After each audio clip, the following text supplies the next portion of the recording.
সবাই বলে টাকা হাতের ময়লা, কিন্তু ভাই তোমাদের হাত ময়লা আর আমার হাত এত পরিষ্কার থাকে কেন?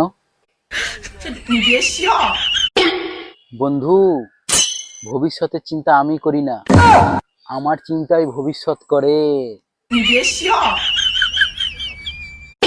কেন করব তোমার কথায় রাগ?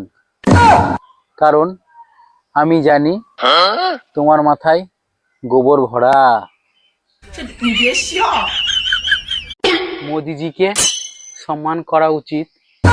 মোদিজি বলেছে 1 বছর সোনা কিনতে বারণ, কিন্তু যদি এটা বলতো যে 1 বছর মদ কেনা বারণ, তাহলে অনেক রাজ্যের অর্থ ব্যবস্থাই তো শেষ হয়ে যেত। নার্ভাস কাকে বলে জানেন? জানেন না? আমি বলে দিচ্ছি।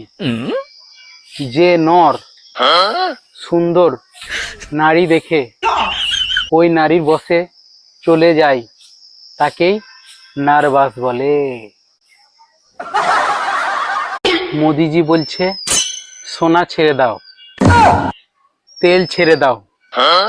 কবে মোদিজি বলবে নিজের বউটাকেও ছেড়ে দাও? তখন কে কে রাজি হবে? আপনারা কি জানেন বায়ুমণ্ডল কাকে বলে? মণ্ডল পাড়ার উপর দিয়ে যে বায়ু বয়ে যায় তাকেই বায়ুমণ্ডল বলে।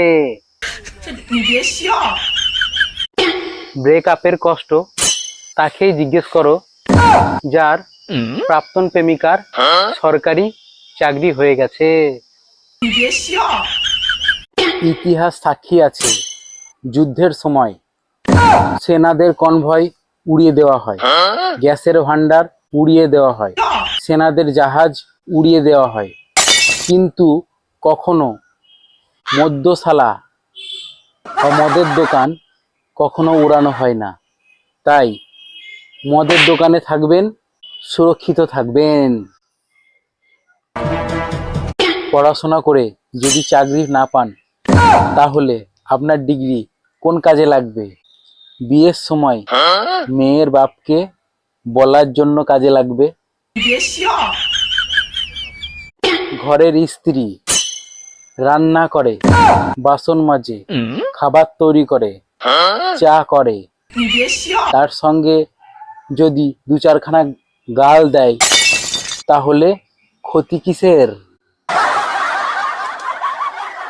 ওজন কমাবার কথা ভাবলেই রাস্তার ধারে চপ, সিঙ্গারা, বিরিয়ানি আমার দিকে তাকায় আর কান্না করে।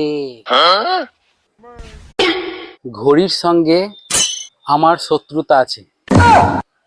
5 মিনিট রিল দেখলেই তাড়াতাড়ি 2 ঘন্টা করে দেয়।